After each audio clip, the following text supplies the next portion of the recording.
하겠습니다. 하나님 말씀은 여호수아 5장 13절부터 15절 말씀입니다.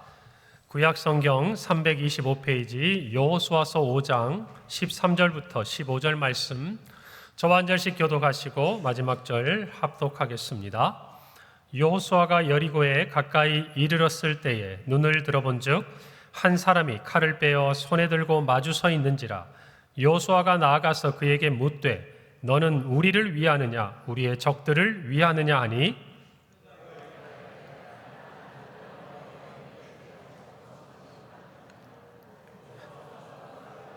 엎드려 절하고 그에게 이르되 내 주여 종에게 무슨 말씀을 하려 하시나이까. 함께 읽습니다.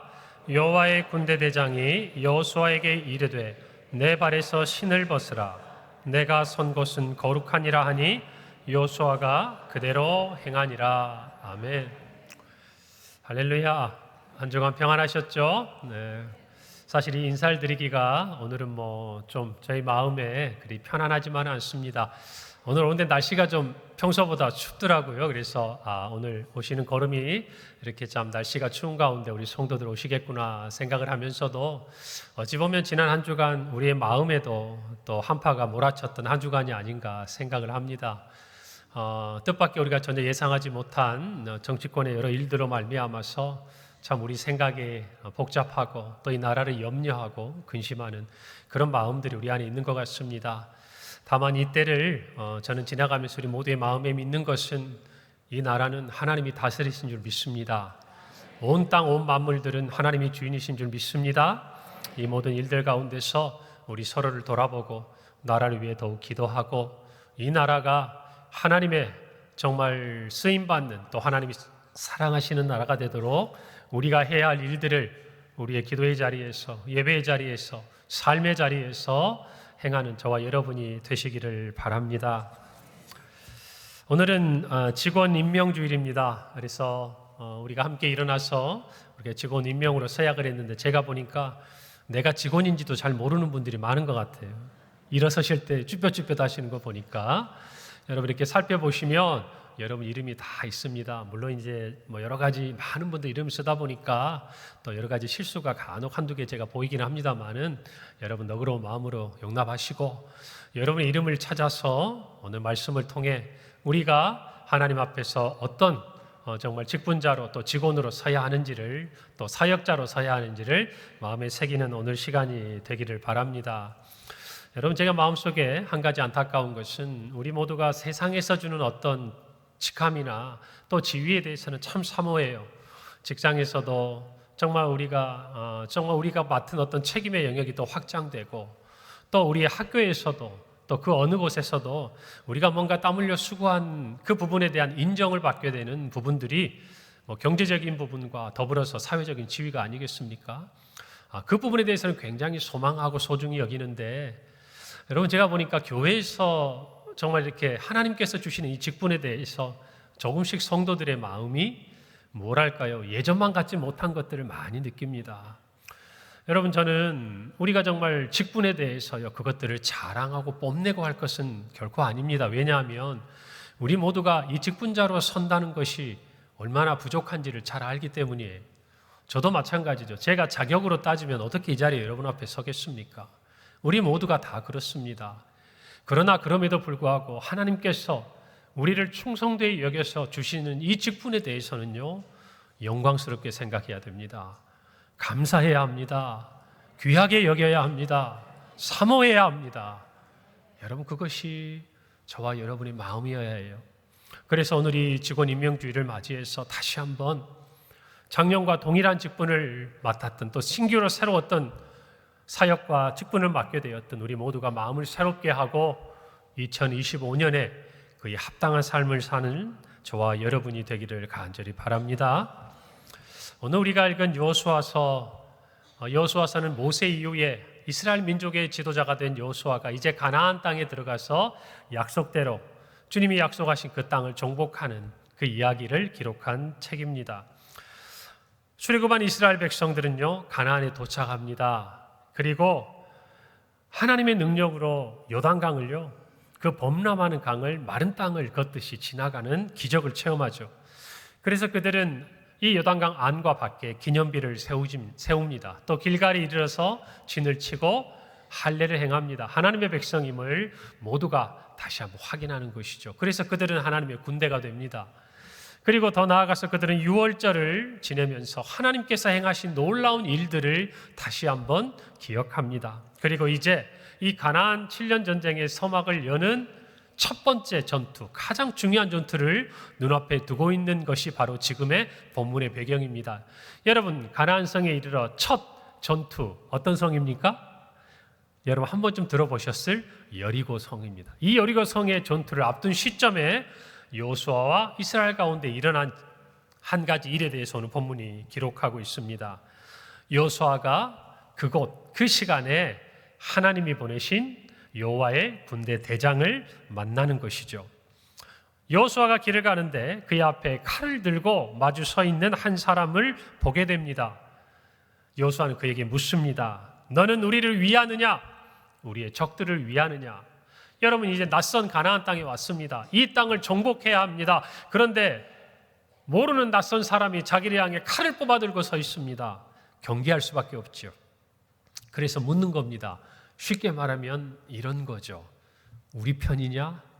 적군이냐? 이 말 물어보는 거 아닙니까? 그때 여호수아 앞에서 마주 서 있던 그 사람은요, 자신을 여호와의 군대 대장이라고 소개를 합니다. 이 말을 들은 여호수아는 바로 얼굴을 땅에 대고 엎드립니다.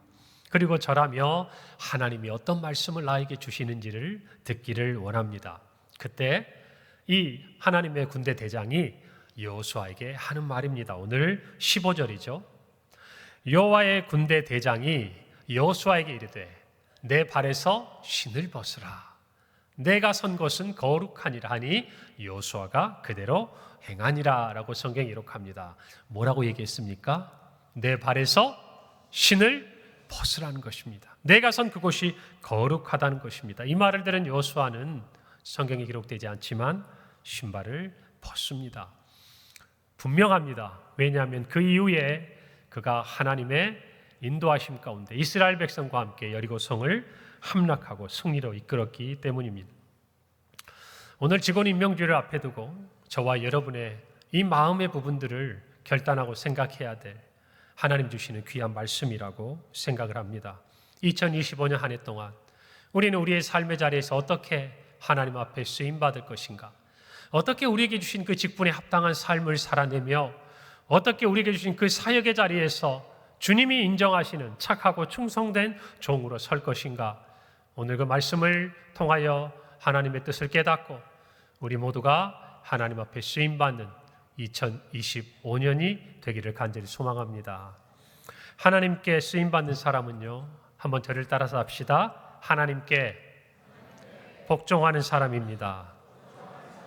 복종하는 사람입니다. 물론 우리는 순종이라는 말로 표현할 수도 있겠습니다만은 하나님께 쓰임받는다는 이 하나님의 말씀 앞에서 다소 강한 어조이지만 우리는 하나님께 복종하는 사람이어야 합니다. 여러분이 만약 여호수아라고 한번 생각을 해보십시오. 여리고 성의 전투를 앞두고 자기 앞에 나타난 하나님의 군대 대장이 있습니다. 그에게 물었습니다. 우리 편이냐? 적군이냐? 적들의 편이냐? 여러분, 이 질문을 하고 군대 대장이 대답을 한다면 여러분들은 어떤 얘기를 듣고 싶으세요? 여호수아는 이 순간 어떤 말을 기대하겠습니까? 다른 게 아니죠. 나는, 하나님은 너희의 편이다. 내가 너희를 위해서, 이스라엘을 위해서 함께 싸우러 왔다. 여러분, 이 말을 들으면 얼마나 힘이 되겠습니까? 이 말 듣고 싶지 않겠어요? 여러분, 우리의 삶에도 우리가 가는 길에 어려움이 있고 환란이 있고 찾아올 때 무슨 말 듣고 싶으세요? 기도하는 중에 여러분이 정말 하나님의 음성을 듣는다고 하면, 말씀을 보는 중에 하나님이 말씀하신 것 같은 말씀의 그 놀라운 그 능력을 체험하게 된다고 한다면 어떤 말 듣고 싶으세요? 두려워하지 말라. 나는 너의 하나님이 된다. 내가 너와 함께 하겠다. 내가 너를 위해 싸울 것이다. 여러분, 이 말씀이 힘이 되지 않겠습니까? 그런데 군대 대장은요, 전혀 뜻밖의 말을 합니다. 그것이 15절이죠. 내 발에 신을 벗으라는 것이에요. 여러분, 고대 근동 지역에 있어서 신발은요, 이런 모양이에요. 이 발바닥은 가죽으로 보호하고 그곳에 끈으로 묶어서 발등이나 발목에 이렇게 거는 그런 신발의 형태입니다. 그러니까 오늘날로 따지면 어떤 형태냐면 샌들 같은 거예요.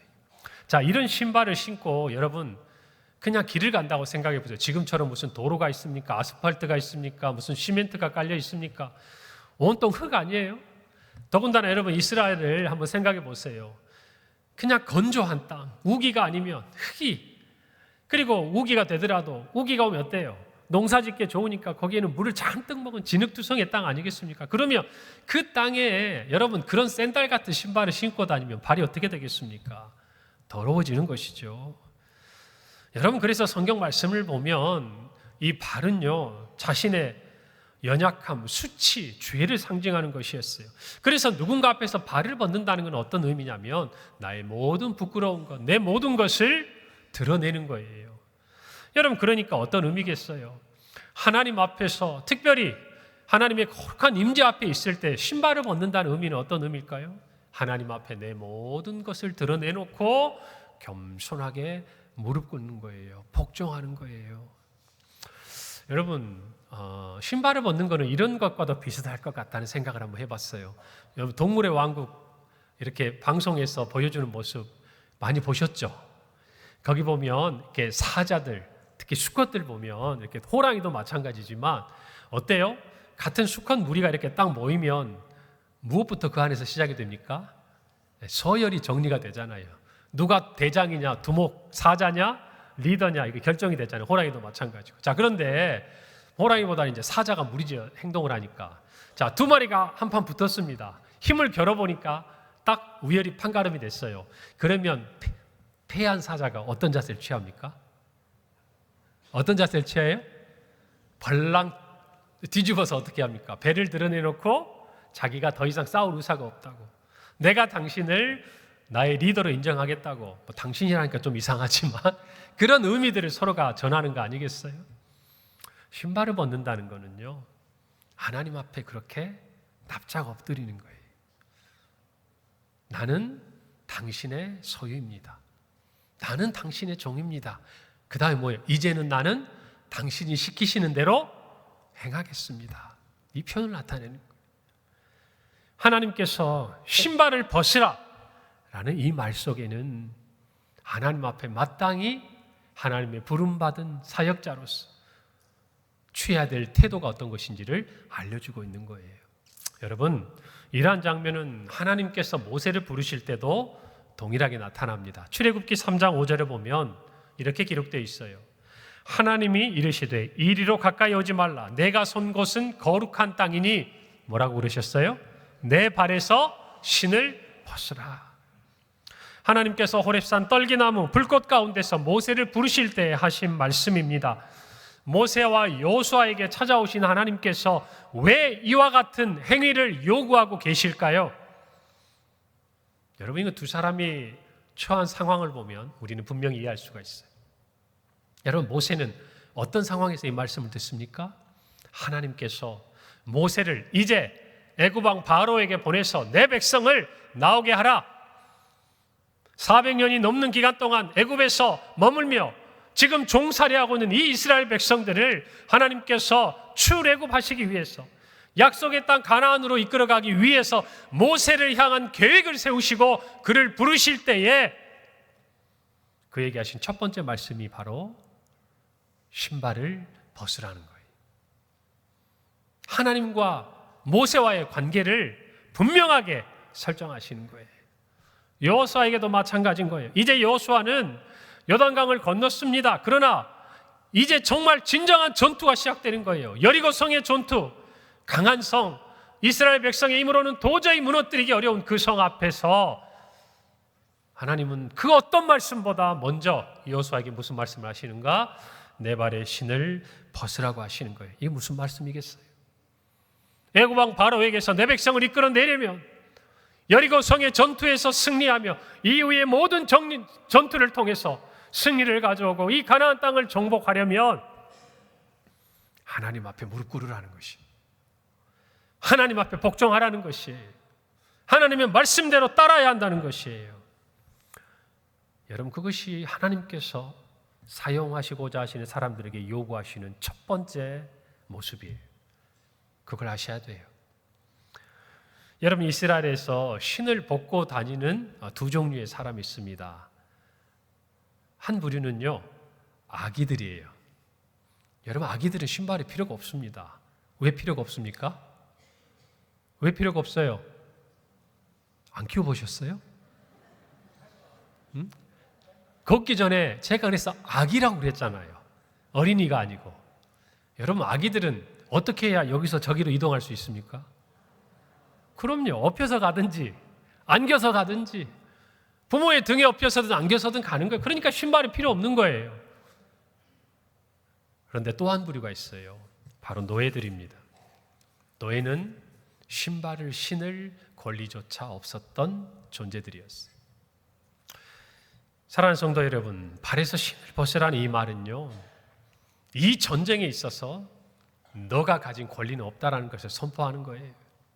이 전쟁은 너의 전쟁이 아니라 나의 전쟁이라는 거예요. 누가 얘기하시는 거예요? 하나님이 얘기하시는 거예요. 이스라엘 백성을 출애굽시키는 일은 모세 네가 하는 일이 아니라 누가 하는 일이다? 내가 하는 일이다. 하나님이 하시는 일이라는 거예요. 저 여리고 성을 무너뜨리고 가나안을 정복하는 것도 여호수아 네가 하는 게 아니라 누가 하는 일이다? 하나님이 하시는 일이다. 이것을 분명하게 하시는 거예요. 하나님의 전쟁인 거예요. 창세기 15장에서 아브라함에게 언약하시면서 내 후손들이 400여 년 동안 이방에서 객이 되어서 종으로 살다가 약속의 땅으로 가게 될 것을 말씀하신 그 언약대로 지금 누가 이 일들을 이루어 가시는 거예요? 하나님께서요. 하나님은 이것을 먼저 명확하게 하시는 거예요.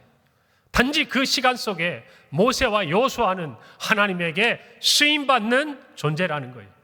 그들이 쓰임받기 위해서 필요한 첫 번째 덕목은 뭔가? 복종하는 거예요. 누구에게? 누구에게요?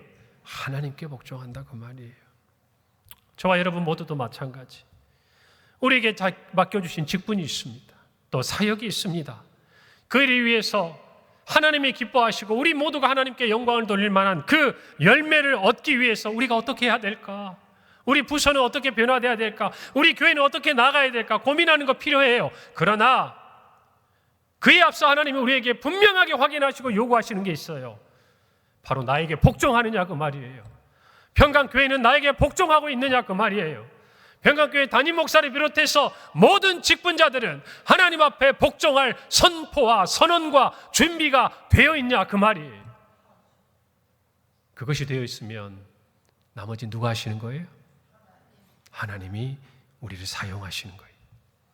그래서 저와 여러분은 오늘 이 질문 앞에 서야 돼요. 당신은 어떤 상황에서도 하나님께 복종할 수 있는가? 하나님이 이런 사람을 쓰시는 거예요. 힘이 들어도, 몸이 약해도, 두려워도, 능력이 없어도, 사람들과의 관계 속에서 지치고 상처 입고, 그리고 실패와 좌절의 그 순간에도 하나님께 복종할 수 있느냐 그 말이에요.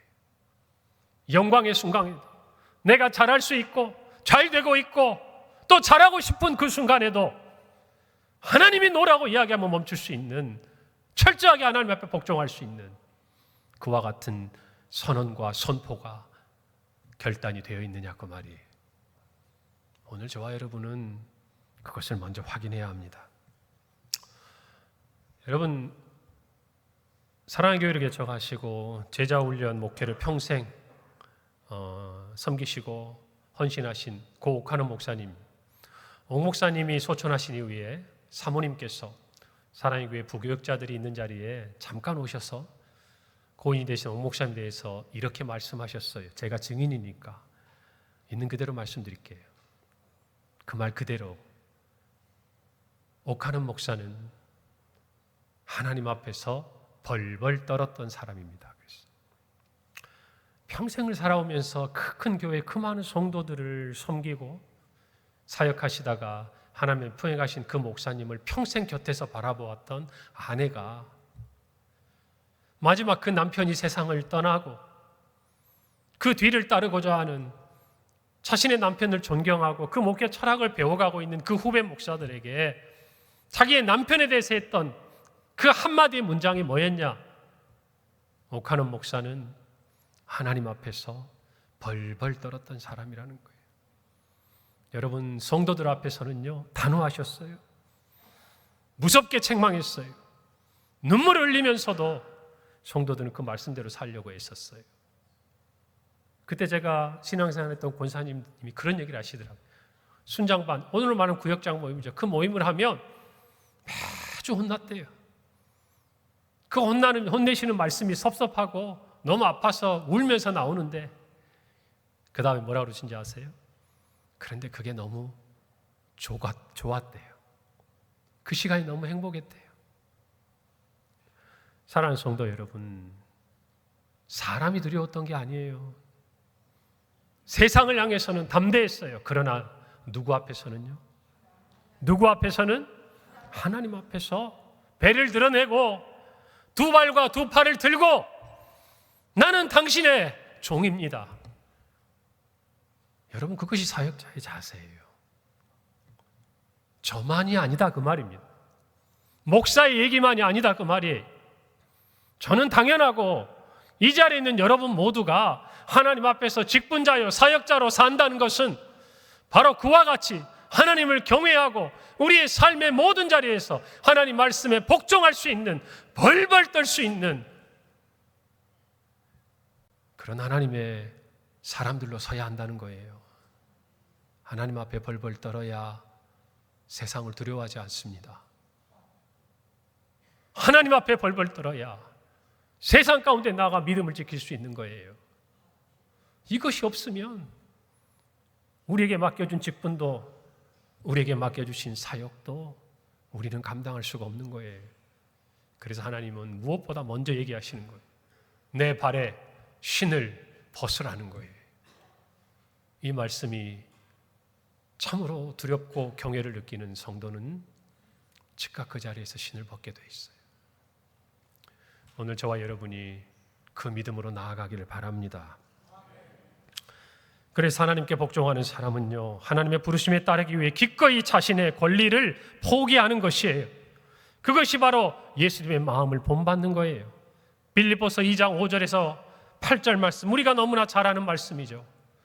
너희 안에 이 마음을 품으라. 곧 그리스도 예수의 마음이니 그는 근본 하나님의 본체시나 하나님과 동등됨을 취할 것으로 여기지 아니하시고 오히려 자기를 비워 종의 형체를 가지사 사람들과 같이 되셨고 사람의 모양으로 나타나사 자기를 낮추시고 죽기까지 복종하셨으니 곧 십자가에 죽으심이라. 하나님께 복종한다는 것은 바로 이런 의미예요. 내 뜻, 내 생각, 내 능력보다 하나님의 뜻, 하나님의 능력이 우선인 거예요. 할렐루야. 주님 말씀하신 대로 하나님 아버지, 이 잔을 내게서 지나가게 하옵소서. 그러나 원하건대 내 뜻대로 하지 마옵시고 아버지의 뜻대로 하옵소서. 여러분, 이것이 참으로 하나님 앞에 복종하는 직분자요 사역자의 모습이라는 것이. 오늘 이것을 저와 여러분이 외면해서는 안 됩니다. 외면해서는 안 돼요.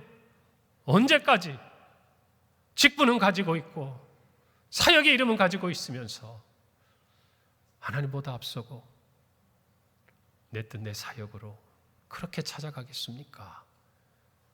우리 모두가 분명히 그 마음을 새기기를 바랍니다. 여러분, 우리가 잘 아는 대로 메슬로우의 욕구 단계 이론에 보면 최고의 5번째 단계가 자아 실현이에요. 여러분, 성경은 우리에게 자아 실현을 이야기하지 않아요. 자기 부인을 이야기해요. 우리의 뜻이 이루어지는 것이 아니에요. 하나님의 뜻이 이루어지기를 기도하라고 주님은 가르쳐 주셨어요. 여러분, 마태복음 6장 9절에 10절에 뭐라고 예수님이 우리에게 기도를 가르쳐 주셨습니까? 그러므로 너희는 이렇게 기도하라. 하늘에 계신 우리 아버지여, 이름이 거룩히 여김을 받으시오며 나라가 임하시오며 뜻이 하늘에서 이루어진 것 같이 땅에서도 이루어지이다. 하나님의 뜻이 먼저예요. 그것이 직분자와 사역자에게 요구되는 가장 기본적인 자세요, 모습이라는 것을 저와 여러분이 알아야 합니다. 여러분, 우리가 하나님께 복종하는 것은 우리의 생각과 마음에 머물러서는 안 돼요. 우리의 직분과 우리의 맡겨주신 사역의 자리에서 말과 행동으로 나타나야 돼요. 그래서 베드로 사도는 이렇게 말하지 않습니까? 베드로전서 4장 11절이에요. 만일 누가 말하려면 하나님의 말씀을 하는 것 같이 하고, 누가 봉사하라면 하나님이 공급하시는 힘으로 하는 것 같이 하라. 이는 범사의 예수 그리스도로 말미암아 하나님이 영광을 받으시게 하려 함이니 그에게 영광과 권능이 세세 무궁토록 있느니라. 여러분, 주를 위해 교회를 섬길 때, 그리고 주님이 보내신 여러분 삶의 그 가정과 일터와 모든 자리에서 살아가실 때에 여러분 하나님의 말씀을 하는 것처럼, 또 하나님이 공급하시는 힘으로 하는 것처럼 그렇게 하나님 앞에 복종하며 섬기는 저와 여러분이 되기를 간절히 바랍니다. 예수 그리스도로 말미암아 하나님이 영광을 받으시도록 저부터서 목사답게, 장로답게, 권사답게, 집사답게, 하나님의 자녀인 성도답게, 또 각자의 사역의 자리에서 부르신 그 사역자로서 부름받은 그 자리에 합당하게 말하고 행동하는 2025년에 우리 평강교회가 되기를 바랍니다. 한번 비추어 보세요. 같은 말을 하더라도 하나님의 말씀에 내가 어떻게 말하기를 원하는가, 같은 일을 하더라도 하나님이 내가 어떻게 섬기기를 원하시는가, 이것이 먼저여야 돼요. 그게 복종하는 자의 자세인 거예요. 우리 평강교회가 그렇게 되기를 바랍니다. 사역하다가 다투지 마세요. 사역하다가 상처 주지 말고, 사역하다가 반대로 상처 입지도 말고. 여러분, 이 원리대로 하면요, 종에게는 아무 권리도 없어요. 냉정하게 얘기해 볼까요? 상처 줄 권리도 없고 상처 받을 권리도 없는 거예요. 하나님이 맡기신 대로 충성하는 거예요. 저와 여러분 모두가 그 마음으로 주를 섬기는 한 해가 되기를 바랍니다. 두 번째로 하나님이 쓰시는 사람은요, 따라서 합시다. 하나님께 의존적인 사람입니다. 감리교의 창시자인 요한 웨슬레가 그가 지나가는 모든 삶을 돌아볼 때 우리에게 전해준 한 가지 좋은 예화가 있습니다. 웨슬리는 원래 영국의 국교회의 성도였어요. 그런데 그가 성령의 은혜를 받고 전도자가 됩니다.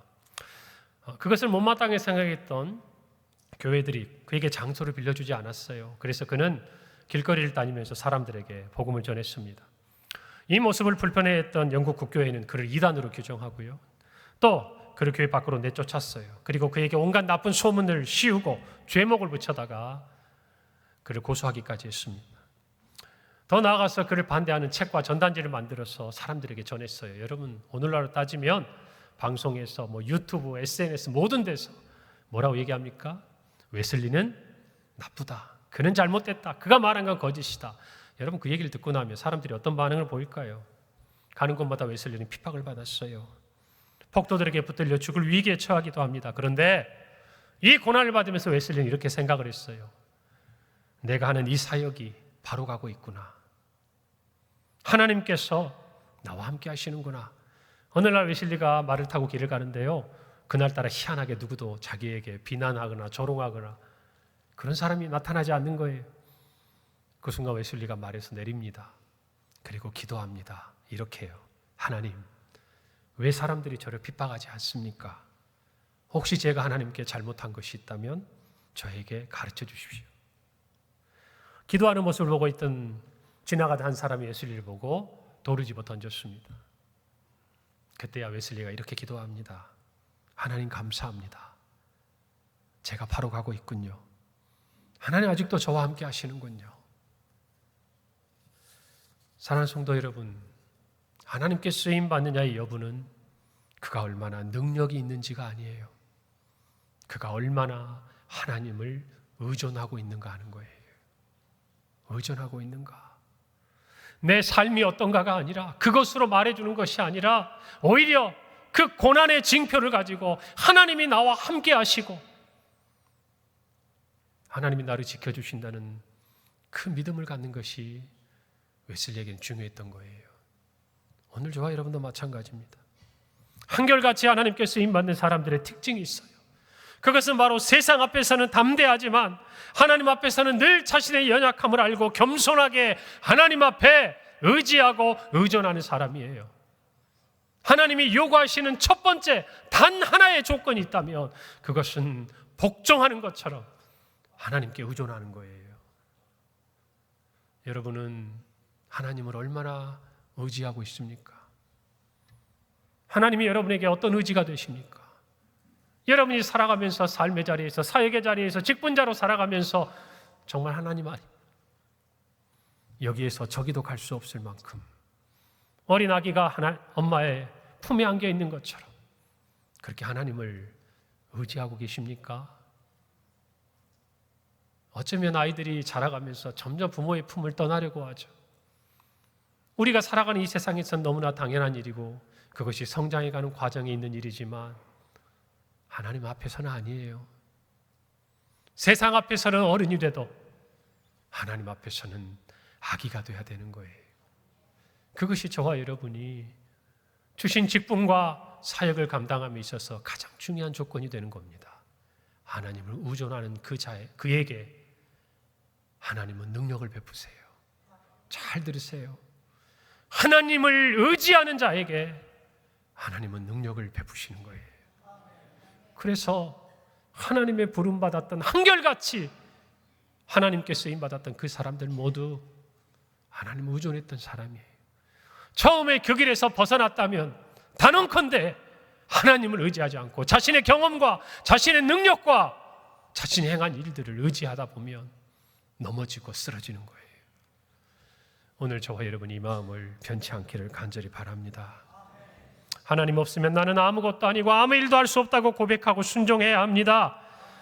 자신이 어떤 장점을 가지고 있고 약점이 있는지를 알아서 대비하는 것보다 먼저 하나님께서 나를 지금 어떻게 보고 계시고 지금 나와 함께 계시는지가 더욱 중요한 사람이어야 합니다. 내가 하고 싶은 것보다 하나님이 나를 어디에 사용하실지가 더 관심이 있고 더 중요한 사람이어야 합니다. 그 사람에게 하나님은 하나님의 능력을 베푸시고 하나님의 일을 맡기시는 거예요. 저와 여러분이 그 마음을 다시 한번 고백하십시다. 그래서 자신의 약함보다 하나님의 강하심을 드러내는 저와 여러분이 되어야 합니다. 고린도후서 12장 10절 말씀이에요. 그러므로 내가 그리스도를 위하여 약한 것과 능욕과 궁핍과 박해와 곤고를 기뻐하노니 이는 내가 약한 그때의 강함이라. 나는 약하지만 하나님의 강함이 드러나는 거예요. 사역은 그것이 나타나야 합니다. 우리가 드러나는 게 아니에요. 하나님의 강함이 드러나야 되는 거예요. 하나님이 영광을 받으셔야 하는 거예요. 여호수아는 그리고 이스라엘은 여리고 성의 전투를 앞에 두고 있습니다. 그들이 승리를 위해 필요했던 가장 중요한 것은 전략이 아니었어요. 그 모든 전략은 하나님께 있었어요. 단지 그들에게 요구됐던 것 하나, 하나님께 복종하는 거였어요. 하나님께 의존하는 거였어요. 그래야 순종할 수 있는 거예요. 하나님의 전략과 하나님의 전술이 떨어졌을 때 하나님, 이건 아니잖아요. 칼과 창을 들지 않고 성을 돈다고 그 성이 무너집니까? 우리에게 승리가 옵니까? 하나님은 이런 사람을 쓰시는 게 아니에요. 이해되지 않아도 하나님이 명령하신 대로 복종할 수 있는 사람. 그래서 하나님께 의존해서 하나님이 하신 말씀대로 따라가는 사람을 하나님 사용하시는 거예요. 사랑하는 성도 여러분, 여러분 하나님께 쓰임받기를 원합니까? 원하십니까? 하나님께 복종하십시오. 하나님께 의존하십시오. 시간이 가고 신앙이 연조가 깊어지고 교회에 대해 깊은 이해를 알아갈수록 어쩌면 더 위험할 수 있어요. 끊임없이 물어야 새해를 맞이해서 직원으로 임명받는 저와 여러분 모두가 하나님께 복종하기를 바랍니다. 의존하기를 바랍니다. 그럴 때에 하나님의 능력이 우리 교회 가운데 나타날 줄 믿습니다. 여러분의 사역의 자리에 열매 맺을 줄 믿습니다. 상황을 바라보고 사람을 바라보지 말고 하나님을 바라보시고 여러분께 부여된 그 직분대로 그 사역자의 그 사명대로 살아가는 저와 여러분이 되기를 간절히 바랍니다. 기도하겠습니다. 하나님 은혜를 감사합니다. 하나님께 쓰임받기를 원합니다. 여기 하나님의 자녀들이 있고 하나님의 피로 예수 그리스도께서 사신 평강교회가 있습니다. 아버지 하나님, 우리를 사용하여 주시옵소서. 하나님 앞에 복종하고 벌벌 떨면서 하나님의 뜻이 이루어지기를 구하는 우리 모든 직원이여 사역자 되게 하시고 성도들이 되게 하옵소서. 하나님만 의존함으로 세상의 것이 아니라, 내 능력이 아니라 주님의 능력이 드러나며 나의 약함을 통해 도리어 주님의 강함이 나타나는 삶이 되도록 우리 모두를 인도하여 주옵소서. 예수님의 이름으로 기도합니다. 아멘.